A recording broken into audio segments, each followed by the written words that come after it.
एक बार इमेजिन करो कि तुम गिर रहे हो, लेकिन किसी गड्ढे में नहीं, किसी पानी में नहीं, बल्कि सॉलिड बर्फ के अंदर। ऐसी बर्फ जो 1-2 किलोमीटर मोटी नहीं है, ये 29 किलोमीटर मोटी है। यानी अगर तुम माउंट एवरेस्ट को उल्टा करके इस बर्फ में गाड़ दो तो वो 3 बार गाड़ने के बाद भी इस बर्फ की तह तक नहीं पहुंचेगा, और तुम इसी बर्फ के अंदर लगातार नीचे की तरफ धंसते जा रहे हो। तुम्हारे चारों तरफ सिर्फ और सिर्फ अंधेरा है, ना कोई रोशनी की किरण, ना कोई आवाज, ना कोई डायरेक्शन का अंदाजा। बस एक फ्रोजन दुनिया का अनंत दबाव तुम्हारे शरीर को हर तरफ से प्रेस कर रहा है और तुम बस गिरते जा रहे हो। और फिर अचानक, जो लगता है जैसे एक अनंत काल बीत गया हो, बर्फ खत्म होती है और तुम टूटकर गिरते हो एक ओशन में। लेकिन ये कोई ऐसा ओशन नहीं है जो तुमने कभी जाना हो, कभी देखा हो, कभी इमेजिन भी किया हो, क्योंकि यहां तुम्हारे ऊपर कोई आसमान नहीं है, कोई सरफेस नहीं है जिसकी तरफ तैर कर जा सको। बस ऊपर देखो तो बर्फ की एक अनंत छत हर डायरेक्शन में फैली हुई है, जिसने तुम्हें सील कर दिया है। एक ऐसे पानी के अंदर जिसने अपनी पूरी जिंदगी में, अरबों सालों में सूरज की एक भी किरण नहीं देखी है। यहां ना कभी सुबह हुई है, न कभी शाम, बस एक इटर्नल अंधेरा है जो अरबों साल पहले शुरू हुआ और आज तक जारी है। और सबसे डरावनी बात ये अंधेरा नहीं है, सबसे डरावनी बात ये ठंड नहीं है, सबसे डरावनी बात यह है कि तुम्हें धीरे धीरे ये एहसास हो रहा है कि शायद इस अंधेरे में तुम अकेले नहीं हो, शायद कुछ है यहां जो तुमसे बहुत बहुत पहले से है। अब रुको, क्योंकि जो मैंने अभी बताया ना, वो कोई साइंस फिक्शन मूवी का सीन नहीं है, ये कोई किसी राइटर की काल्पनिक कहानी नहीं है। ये एक रियल जगह है जो हमारे अपने सोलर सिस्टम में एग्जिस्ट करती है, हमसे बस कुछ 100 मिलियन किलोमीटर दूर, जुपिटर का एक छोटा सा चांद जिसका नाम है यूरोपा। और जो मैंने अभी तुम्हें डिस्क्राइब किया, वो सिनेरियो साइंटिस्ट को सीरियसली लगता है कि यूरोपा पर हो सकता है एक ग्लोबल हिडन ओशन, अंधेरे में 29 किलोमीटर बर्फ के नीचे, अरबों सालों से चुपचाप मौजूद। यूरोपा को अगर दूर से देखो ना तो ये बिल्कुल पीसफुल लगता है, एक हल्का सा सफेद और बर्फीला गोला जिसके ऊपर लाल भूरे रंग की लकीरें दिखती हैं, बिल्कुल ऐसे जैसे किसी जमी हुई स्किन के नीचे नसें दिख रही हों, जैसे कोई जिंदा चीज अंदर से सांस ले रही हो लेकिन बाहर से जमी हुई दिख रही हो। साइज में ये हमारे अपने चांद से भी थोड़ा छोटा है, बस 3100 किलोमीटर चौड़ा, और ये हर 3.5 दिन में जुपिटर का एक चक्कर लगाता है, ग्रेविटी की ऐसी जकड़ में फंसा हुआ कि इसका एक ही चेहरा हमेशा जुपिटर की तरफ देखता रहता है, बिल्कुल वैसे जैसे हमारा चांद हमेशा अर्थ की तरफ एक ही फेस दिखाता है। और अगर तुम यूरोपा की सरफेस को ध्यान से देखो तो ये पूरे सोलर सिस्टम की सबसे स्मूथ चीजों में से एक है। ना कोई ऊंचे पहाड़ हैं, ना गहरे क्रेटर्स हैं, बस बर्फ है जो क्रैक्ड है, स्कार्ड है, टूटी हुई है, लेकिन ईरिली फ्लैट है, अजीब तरीके से चपटी है। और यही स्मूथनेस पहला क्लू है कि नीचे कुछ तो गड़बड़ है, क्योंकि सोचो, हर मून पर, हर प्लैनेट पर अरबों सालों में क्रेटर्स बनते जाते हैं, एस्ट्रॉइड्स टकराते हैं, उल्कापिंड गिरते हैं, निशान पड़ते जाते हैं, पर यूरोपा पर क्रेटर्स ऑलमोस्ट हैं ही नहीं। मतलब सरफेस लगातार रिप्लेस हो रहा है, कोई चीज नीचे से ऊपर पुश कर रही है, पुराने निशान मिटा रही है, नई बर्फ बिछा रही है, और ये प्रोसेस अरबों सालों से बिना रुके चल रहा है। तो सवाल यह है कि वो चीज क्या है जो नीचे से ऊपर आ रही है। तो अब सवाल कई हैं और सब एक से बढ़कर एक हैं। पहला सवाल ये कि 29 किलोमीटर बर्फ के नीचे लिक्विड ओशन कैसे एग्जिस्ट कर सकता है, जबकि यूरोपा सन से 670 मिलियन किलोमीटर दूर है और सरफेस टेम्परेचर -160 डिग्री सेल्सियस रहता है। टेक्निकली तो सब कुछ सॉलिड फ्रोजन होना चाहिए, तो पानी लिक्विड कैसे है? दूसरा सवाल ये कि अगर सच में ओशन है तो क्या उस अंधेरे पानी में कोई जीव हो सकता है, कोई ऐसी लाइफ फॉर्म जिसने अपनी पूरी एग्जिस्टेंस में कभी सूरज नहीं देखा? तीसरा सवाल जो सबसे ज्यादा रोंगटे खड़े करने वाला है, अगर वहां लाइफ मिल गई, बस एक भी सिंगल सेल ऑर्गेनिज्म, तो इसका मतलब पूरी इंसानियत के लिए, हमारी पूरी रियलिटी के लिए क्या होगा? और चौथा सवाल कि नासा ने हाल ही में एक स्पेसक्राफ्ट भेजा है यूरोपा की तरफ, जो अभी इसी वक्त तेजी से जुपिटर की ओर बढ़ रहा है। वो वहां जाकर क्या ढूंढेगा और कैसे ढूंढेगा बिना 29 किलोमीटर बर्फ को तोड़े? यही सब सवालों के जवाब जानेंगे आज। तो कहानी शुरू होती है साल 1995 से, जब नासा का एक स्पेसक्राफ्ट जिसका नाम था गैलीलियो जुपिटर के ऑर्बिट में पहुंचा, और इस स्पेसक्राफ्ट ने अगले 8 सालों तक, यानी 2003 तक, जुपिटर और उसके चांदों का स्टडी किया। इस पूरे मिशन के दौरान गैलीलियो ने यूरोपा के टोटल 11 फ्लाईबाइज किए, 11 बार यूरोपा के बिल्कुल करीब से होकर गुजरा, और हर बार उसने कुछ ना कुछ ऐसा डिस्कवर किया जिसकी किसी ने उम्मीद नहीं की थी। सबसे पहले गैलीलियो के मैग्नेटोमीटर ने, जो कि मैग्नेटिक फील्ड मेजर करने वाला इंस्ट्रूमेंट है, उसने डिटेक्ट किया कि यूरोपा से एक इंड्यूस्ड मैग्नेटिक फील्ड आ रहा है, लेकिन ये फील्ड यूरोपा के कोर से जनरेट नहीं हो रही थी। ये फील्ड कुछ ऐसी चीज से आ रही थी जो इलेक्ट्रिकली कंडक्टिव थी और सरफेस के ठीक नीचे मौजूद थी। और जब साइंटिस्ट ने इस डेटा को एनालाइज किया, मॉडल्स बनाए, कैलकुलेशंस किए, तो उनका कंक्लूजन सिर्फ एक ही निकला, सॉल्टी लिक्विड वाटर, नमकीन तरल पानी यूरोपा की बर्फ की परत के नीचे छुपा हुआ है। और फिर तस्वीरें आईं। गैलीलियो ने यूरोपा की सरफेस की जो हाई रेजोल्यूशन इमेजेस भेजी ना, उनमें दिखे मैसिव क्रैक्स जो सैकड़ों किलोमीटर लंबे थे। ये क्रैक्स एक दूसरे को काटते हुए कॉम्प्लेक्स पैटर्न्स बना रहे थे, जिन्हें साइंटिस्ट्स ने लिनिए कहा। और ये पैटर्न्स एग्जैक्टली वैसे ही थे जैसे कोई ठोस सरफेस किसी लिक्विड लेयर के ऊपर लगातार फ्लेक्स कर रही हो, टूट रही हो, खिसक रही हो और फिर से जम रही हो। और कुछ रीजन्स में तो ऐसा कुछ दिखा जो और भी ज्यादा शॉकिंग था। इन रीजन्स को केओस टेरेन कहा गया, जहां बर्फ ऐसे टूटी हुई थी, ऐसे शिफ्ट हुई थी, ऐसे रोटेट हुई थी और फिर बिल्कुल अलग अरेंजमेंट में जमकर वापस सेट हो गई थी, जैसे किसी ने एक जिक्सॉ पजल उठाकर जोर से हिला दिया हो और सारे टुकड़े गलत जगह पर वापस रख दिए हों। और ये डिसरप्शन, ये तोड़ फोड़, ये रीअरेंजमेंट सिर्फ तभी पॉसिबल है जब बर्फ के नीचे कोई गर्म और फ्लूइड चीज हो जो नीचे से ऊपर पुश कर रही हो। पर गैलीलियो की सबसे शानदार और सबसे हॉन्टिंग डिस्कवरी तो 20 साल बाद सामने आई, और ये बात मुझे पर्सनली बहुत फैसिनेटिंग लगती है। हुआ ये कि साल 1997 में गैलीलियो एक फ्लाईबाय के दौरान यूरोपा की सरफेस से सिर्फ 206 किलोमीटर ऊपर से गुजरा था, बहुत करीब। और उस फ्लाईबाय के दौरान मैग्नेटोमीटर ने सिर्फ 3 मिनट के अंदर 200 नानो टेस्ला से ज्यादा का शिफ्ट रिकॉर्ड किया था। और साथ ही प्लाज्मा वेव स्पेक्ट्रोमीटर ने प्लाज्मा डेंसिटी में एक सडन शार्प स्पाइक डिटेक्ट किया था।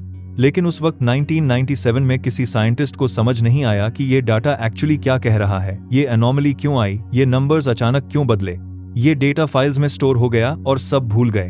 फिर 21 साल बाद, साल 2018 में रिसर्चर्स ने जब इस पुराने गैलीलियो डेटा को एडवांस टूल से दोबारा एनालाइज किया, तो उन्हें एहसास हुआ कि गैलीलियो स्पेसक्राफ्ट डायरेक्टली एक वाटर वेपर प्लूम के बीच से होकर गुजरा था, यूरोपा की सरफेस से फूटती हुई पानी की भाप के एक विशाल कॉलम के थ्रू फ्लाई किया था।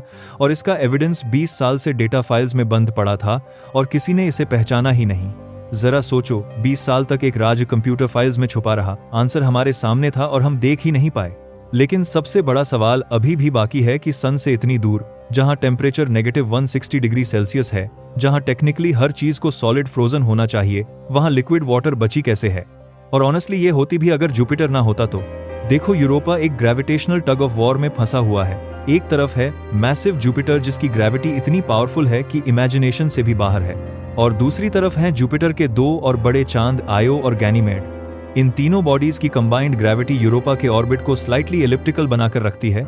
मतलब यूरोपा कभी जुपिटर के थोड़ा करीब आता है और कभी थोड़ा दूर जाता है, और इस बदलती डिस्टेंस की वजह से टाइडल फोर्सेस बनती हैं। जुपिटर की ग्रेविटी फिजिकली यूरोपा के इंटीरियर को हर सिंगल ऑर्बिट में स्ट्रेच करती है, कंप्रेस करती है, मरोड़ती है, निचोड़ती है, और ये कांस्टेंट कुचलना और मोड़ना इंटरनली हीट जनरेट करता है, एक प्रोसेस के जरिए जिसे साइंटिस्ट्स टाइडल हीटिंग कहते हैं। इसको ऐसे समझो कि एक पेपर क्लिप लो अपने हाथ में और उसे बार बार आगे पीछे मोड़ो, तो जिस पॉइंट पर वो फ्लेक्स होगा वहां मेटल गर्म हो जाएगा। तुम अपनी उंगलियों से फील कर सकते हो कि वो पॉइंट हीटेड है। अब इमेजिन करो कि ये एग्जैक्ट सेम प्रोसेस एक पूरे मून के स्केल पर हो रही है, प्लैनेटरी लेवल पर, लगातार बिना 1 सेकंड रुके 4.5 अरब सालों से, हर ऑर्बिट में, हर 3.5 दिन में। तो ऑब्वियसली इतनी हीट जनरेट होगी कि बर्फ की मोटी परत के नीचे पानी लिक्विड स्टेट में बना रहे। और जो ओशन इस बर्फ के नीचे छुपा है ना, वो कोई छोटा तालाब नहीं है, ये ग्लोबल है, पूरे मून को कवर करता है। करंट एस्टिमेट्स के मुताबिक ये ओशन करीब 100 किलोमीटर गहरा हो सकता है। अब जरा कंपेयर करो, अर्थ पर सबसे गहरी जगह है मारियाना ट्रेंच जो पैसिफिक ओशन में है और वो सिर्फ 11 किलोमीटर गहरी है। यूरोपा का ओशन अर्थ के सबसे गहरे पॉइंट से लगभग 9 गुना ज्यादा गहरा हो सकता है। और अगर टोटल पानी की बात करें तो यूरोपा के इस हिडन ओशन में इतना पानी हो सकता है जो हमारी पूरी अर्थ के कुल पानी से, सारे ओशंस, सारी रिवर्स, सारी लेक्स सब मिलाकर 2 से 3 गुना ज्यादा है। और ये सारा का सारा पानी बंद है कंप्लीट डार्कनेस में, एक फ्रोजन सीलिंग के नीचे, जहां कभी अरबों सालों में कभी सूरज की एक भी किरण नहीं पहुंची, न कभी रोशनी आई, न हवा, न कोई रास्ता बाहर की दुनिया का। और फिर जनवरी 2025 में नासा ने जूनो स्पेसक्राफ्ट के 2022 फ्लाईबाय डेटा से एक बहुत बड़ी बात कंफर्म कर दी। जूनो ने अपने माइक्रोवेव रेडियोमीटर से यूरोपा की बर्फ का टेम्परेचर प्रोफाइल मेजर किया और एक ऐसी डिबेट सेटल कर दी जो डेकेड से चल रही थी। बर्फ की मोटाई कितनी है? जवाब आया एवरेज 29 किलोमीटर। ये रफली 18 miles solid rigid frozen water है सरफेस और ओशन के बीच। जूनो ने थिक आइस मॉडल को पूरी तरह कंफर्म किया और इसका मतलब बहुत हैवी निकला। 29 किलोमीटर मोटी बर्फ का मतलब यह है कि ओशन डीपली आइसोलेटेड है, बाहरी दुनिया से ऑलमोस्ट पूरी तरह कटा हुआ है। यूरोपा की सरफेस पर जुपिटर का रेडिएशन पानी के मॉलिक्यूल्स को तोड़कर रिएक्टिव केमिकल्स बनाता है। और अगर ये केमिकल्स बर्फ में से सीप करके ओशन तक पहुंच सकें तो पोटेंशियली ये लाइफ को फ्यूल कर सकते हैं। लेकिन 29 किलोमीटर एक फॉर्मिडेबल बैरियर है। जूनो ने सरफेस के पास कुछ छोटी क्रैक्स और पोर्स डिटेक्ट जरूर की, लेकिन वो बस कुछ 100 मीटर्स तक ही गहरी थीं। ओशन तक पहुंचने के लिए अभी 28 किलोमीटर और बाकी था। लेकिन यहीं पर कहानी एक और ट्विस्ट लेती है, और ये ट्विस्ट इस पूरी स्टोरी का सबसे एक्साइटिंग पार्ट है, क्योंकि भले ही ओशन 29 किलोमीटर बर्फ के नीचे बंद है, लेकिन ये पूरी तरह से सील्ड नहीं है। ये बाहरी दुनिया से कंप्लीटली कटा हुआ नहीं है। साल 2012 में हबल स्पेस टेलीस्कोप ने कुछ ऐसा कैप्चर किया जिसने पूरी साइंटिफिक कम्युनिटी को हिलाकर रख दिया। यूरोपा के साउथ पोल रीजन से पानी की भाप के इनॉर्मस प्लूम्स फूट रहे थे। विशाल कॉलम्स वाटर वेपर के जो सरफेस से 200 किलोमीटर ऊपर तक उठ रहे थे, 200 किलोमीटर ऊपर स्पेस में। मतलब यूरोपा सिर्फ एक जमा हुआ मरा हुआ चांद नहीं है, ये एक्टिवली अपने ओशन को स्पेस में रिलीज कर रहा है, ये सांस ले रहा है, ये जिंदा है। फिर साल 2023 में जेम्स वेब स्पेस टेलीस्कोप ने और भी चौंकाने वाली डिस्कवरी की। वेब ने यूरोपा की सरफेस पर कार्बन डाइऑक्साइड डिटेक्ट किया, स्पेसिफिकली एक एरिया में जिसका नाम है टारा रिजियो, जो एक केओस टेरेन जोन है। और एनालिसिस ने शो किया कि ये कार्बन डाइऑक्साइड सरफेस पर बाहर से नहीं आया था, बल्कि ये इंटीरियर से ओरिजिनेट हुआ था, ओशन से आया था। मतलब यूरोपा के ओशन में कार्बन कॉम्पाउंड्स मौजूद हैं, वही कार्बन जो लाइफ का फंडामेंटल बिल्डिंग ब्लॉक है। और वेब ने वाटर वेपर प्लूम्स को भी इंडिपेंडेंटली कंफर्म किया। यूरोपा सिर्फ लीक नहीं कर रहा था, ये एक्टिवली रेगुलरली अपने हिडन ओशन के कंटेंट्स को बाहर स्पेस में उगल रहा था। और यहाँ पर एक बहुत क्रिटिकल बात समझो जो इस पूरे मिशन का गेम चेंजर है। अगर ये प्लूम्स रियल हैं और अब तक हबल से, गैलीलियो से, वेब से जो एविडेंस आया है वो स्ट्रांगली सजेस्ट करता है कि ये रियल हैं, तो इसका मतलब ये है कि हमें 29 किलोमीटर बर्फ ड्रिल करने की जरूरत ही नहीं है। एक स्पेसक्राफ्ट बस इन प्लूम्स के थ्रू फ्लाई कर सकता है और डायरेक्टली ओशन का सैंपल ले सकता है। बस ओशन स्प्रे के एक क्लाउड में से गुजरो और केमिकल एनालिसिस कर लो। लेकिन इससे पहले कि हम उस स्पेसक्राफ्ट की बात करें, यूरोपा का सबसे बड़ा खतरा समझ लो। यूरोपा बैठा है जुपिटर के मैग्नेटोस्फीयर के बिल्कुल अंदर, और जुपिटर का मैग्नेटिक फील्ड अर्थ से 20,000 टाइम्स ज्यादा पावरफुल है। ये फील्ड चार्ज्ड पार्टिकल्स को एक्सट्रीम स्पीड्स तक एक्सेलरेट करता है, और यूरोपा की सरफेस पर जो रेडिएशन डोज पड़ता है वो है रफली 5.4 सीवर्ट्स हर दिन, हर एक दिन। अब ये नंबर सुनने में शायद एब्स्ट्रैक्ट लगे, तो इसे ऐसे समझो, सिर्फ एक सीवर्ट काफी है किसी भी इंसान को रेडिएशन सिकनेस देने के लिए, बस एक। और 5 सीवर्ट्स एक दिन में मिल जाएं तो मौत लगभग सर्टन है। और यूरोपा पर यह डोज हर सिंगल डे मिलता है, कोई छुट्टी नहीं, कोई ब्रेक नहीं, 24 घंटे लगातार रेडिएशन। ये रेडिएशन सरफेस पर मौजूद हर ऑर्गेनिक मटेरियल को श्रेड कर देता है, तोड़ देता है, नष्ट कर देता है। अगर ओशन से कोई बायोलॉजिकल सिग्नेचर जियोलॉजिकल एक्टिविटी के थ्रू सरफेस तक आ भी जाए ना, तो जुपिटर के चार्ज पार्टिकल्स उसे केमिकल लेवल पर तबाह कर देंगे। और इक्वेटर के पास के सबसे इंटेंस रेडिएशन जोन्स में तो तुम्हें सरफेस से 10 से 20 सेंटीमीटर नीचे खोदना पड़ेगा, तब जाकर ऐसा मटेरियल मिलेगा जो केमिकली ऑल्टर नहीं हुआ है। लेकिन अब आते हैं उस सवाल पर जो इस पूरी कहानी का सबसे दिल धड़काने वाला हिस्सा है, क्या उस ओशन में कोई जिंदा हो सकता है? देखो, ऑनेस्टली हम अभी श्योर नहीं हैं, लेकिन जो इंग्रेडिएंट्स चाहिए लाइफ के लिए ना, वो एक डिस्टर्बिंग लेवल तक मौजूद हैं। लाइफ को बेसिकली 3 चीजें चाहिए होती हैं: लिक्विड वाटर, केमिकल एनर्जी और सही एलिमेंट्स जैसे कार्बन, हाइड्रोजन, ऑक्सीजन, नाइट्रोजन, ये बेसिक्स। यूरोपा के पास वाटर है, शायद अर्थ से 2-3 गुना ज्यादा। एलिमेंट्स भी लाइकली मौजूद हैं, स्पेशली जब से वेब ने कार्बन कॉम्पाउंड्स कंफर्म किए। क्वेश्चन मार्क सिर्फ एनर्जी पर अटका हुआ है। और यहाँ अर्थ हमें एक बहुत पावरफुल क्लू देता है। हमारे अपने प्लैनेट के ओशंस में, गहराई में, उन जगहों पर जहां सूरज की रोशनी कभी नहीं पहुंचती, मिड ओशन रिजेस पर हाइड्रोथर्मल वेंट्स हैं जहां से सुपर हीटेड मिनरल रिच पानी फ्रीजिंग अंधेरे में फूटता है। और चौंकाने वाली बात यह है कि वहां पूरे के पूरे इकोसिस्टम जिंदा हैं, फल फूल रहे हैं, बिना सूरज की एक भी किरण के। बैक्टीरिया केमिकल एनर्जी पर चलते हैं, वो हाइड्रोजन सल्फाइड को फूड में कन्वर्ट करते हैं, और वो बैक्टीरिया फिर वर्म्स को खिलाते हैं, क्रैब्स को, श्रिम्प को, फिश को। ऐसी एंटायर फूड चेन्स जिन्होंने अपनी पूरी एवोल्यूशनरी हिस्ट्री में कभी सूरज नहीं देखा। सनलाइट इनकी लाइफ इक्वेशन में कहीं है ही नहीं। और साइंटिस्ट कहते हैं कि यूरोपा के ओशन फ्लोर पर भी एग्जैक्टली यही कंडीशंस हो सकती हैं। लेकिन 2024 में कुछ स्टडीज आईं जिन्होंने इस उम्मीद पर थोड़ा ठंडा पानी डाल दिया। सिमुलेशंस ने शो किया कि यूरोपा की रॉकी इंटीरियर शायद इतनी हीट प्रोड्यूस नहीं करती कि सी फ्लोर पर फुल स्केल वॉल्केनिक एक्टिविटी हो सके। मग्मा प्रोबेबली उस थिक रॉक लेयर को पेनिट्रेट करके ओशन फ्लोर तक पहुंच ही नहीं पाता। और अगर एक्टिव वॉल्केनोज नहीं हैं तो केमिकल एनर्जी का एक मेजर सोर्स खत्म हो जाता है।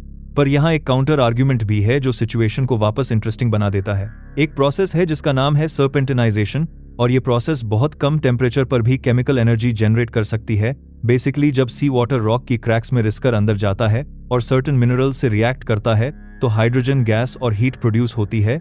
और नासा की एक 2016 स्टडी ने कैलकुलेट करके बताया कि यूरोपा का ओशन सिर्फ सर्पेंटिनाइजेशन प्रोसेस से ही अर्थ जैसा केमिकल बैलेंस मेंटेन कर सकता है, किसी वोल्केनो की जरूरत नहीं। और 2024 की सिमुलेशंस ने यह भी दिखाया कि low temperature hydrothermal systems ocean moons पर अरबों सालों तक सर्वाइव कर सकते हैं, इतने लंबे समय तक कि लाइफ को इमर्ज होने का, शुरू होने का, इवॉल्व होने का पूरा मौका मिल जाए। और यही सब सवालों का जवाब ढूंढने के लिए 14 अक्टूबर 2024 को नासा ने एक हिस्टोरिक मिशन लॉन्च किया, यूरोपा क्लिपर, स्पेसएक्स के फैल्कन हेवी रॉकेट पर। यह स्पेसक्राफ्ट अपने साथ कैरी कर रहा है 9 साइंटिफिक इंस्ट्रूमेंट्स जो स्पेसिफिकली इसी काम के लिए डिजाइन किए गए हैं। यूरोपा की सरफेस को मैप करना, आइस शेल की थिकनेस एक्यूरेटली मेजर करना, ऑर्गेनिक मॉलिक्यूल्स डिटेक्ट करना और सब सरफेस ओशन को एक बार फाइनल कंफर्म करना। यूरोपा क्लिपर जुपिटर के पास अप्रैल 2030 में पहुंचेगा और फिर शुरू होगा असली काम। स्पेसक्राफ्ट यूरोपा के टोटल 49 क्लोज फ्लाईबाइज करेगा। 49 बार यूरोपा के बिल्कुल करीब से गुजरेगा, कुछ फ्लाईबाइज में तो सरफेस से सिर्फ 25 किलोमीटर ऊपर, इतना करीब कि अगर उस वक्त प्लूम्स एक्टिव हैं तो क्लिपर के मास स्पेक्ट्रोमीटर्स डायरेक्टली उन प्लूम्स के थ्रू गुजरकर ओशन का सैंपल ले सकते हैं, बिना 29 किलोमीटर बर्फ में ड्रिल किए, बिना सरफेस पर लैंड किए, बिना रेडिएशन से लड़े। बस एक वाटर वेपर क्लाउड में से होकर गुजरो और ओशन का केमिकल टेस्ट ले लो। जरा सोचो कितना ब्रिलियंट प्लान है ये। बर्फ की एक भी परत को तोड़े बिना सिर्फ एक भाप के बादल से गुजरकर अरबों साल पुराने ओशन का एनालिसिस कर लेना। और अब जो बात इस पूरी कहानी को सच में गहरा और डरावना बना देती है वो ये है कि जवाब चाहे जो भी आए, दोनों पॉसिबिलिटीज इक्वली अनसेटलिंग हैं।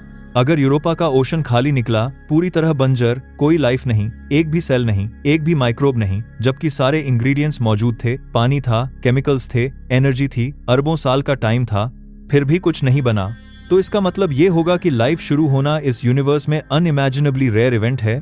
इतना रेयर कि शायद सच में पूरे यूनिवर्स में बस हम ही हैं, अकेले, एक इन्फिनिट अंधेरे खालीपन में। और ये थॉट अपने आप में एक अलग ही तरह का एग्जिस्टेंशियल डर है। लेकिन अगर कुछ मिल गया, बस एक भी सिंगल सेल्ड ऑर्गेनिज्म, एक भी माइक्रोब, केमिकल एनर्जी पर जिंदा, अंधेरे में, बर्फ के नीचे, अरबों सालों से, तो सब कुछ बदल जाएगा, हर चीज बदल जाएगी। क्योंकि अगर लाइफ एक ही सोलर सिस्टम में 2 कंप्लीटली अलग अलग जगहों पर, 2 अलग अलग कंडीशंस में, इंडिपेंडेंटली अपने आप शुरू हुई, तो इसका मतलब साफ है कि लाइफ कोई एक्सीडेंट नहीं है, कोई कॉस्मिक फ्लूक नहीं है, कोई वन टाइम मिरेकल नहीं है। और अगर ये 2 बार हो सकता है एक ही सोलर सिस्टम में, तो ये हर जगह हो सकता है। और फिर ये यूनिवर्स खाली नहीं है, कहीं ना कहीं, किसी ना किसी डिस्टेंट स्टार के किसी मून पर, किसी अंधेरे ओशन में, किसी बर्फ की चादर के नीचे कुछ ना कुछ जरूर जिंदा है। यूरोपा को हमारे सवालों से कोई फर्क नहीं पड़ता। उसे कोई मतलब नहीं कि हम क्या सोचते हैं, क्या ढूंढते हैं, क्या होप करते हैं। वो बस चुपचाप ऑर्बिट कर रहा है जुपिटर के गिर्द। हर 3.5 दिन में एक चक्कर फ्लेक्स हो रहा है, स्ट्रेच हो रहा है और अपना ओशन छुपाए बैठा है 29 किलोमीटर बर्फ के नीचे, वैसे ही जैसे अरबों सालों से छुपाए बैठा है। जो कुछ भी वहां नीचे है वो अंधेरे में इंतजार कर रहा है, तब से जब अर्थ पर कॉम्प्लेक्स लाइफ शुरू भी नहीं हुई थी, जब हमारे प्लैनेट पर सिर्फ सिंगल सेल्स तैर रहे थे, तब से अरबों साल साइलेंस में, अंधेरे में, बर्फ के नीचे। और अभी इसी वक्त एक स्पेसक्राफ्ट अंतरिक्ष में तेजी से आगे बढ़ रहा है यूरोपा की तरफ, अपने साथ लेकर वो इंस्ट्रूमेंट्स जो शायद पहली बार हमें सुनने दें कि उस अंधेरे में, उस ठंडे पानी में, उस बर्फ की अनंत छत के नीचे कुछ है भी या बस खामोशी है। अब बस सुनने भर की देर है।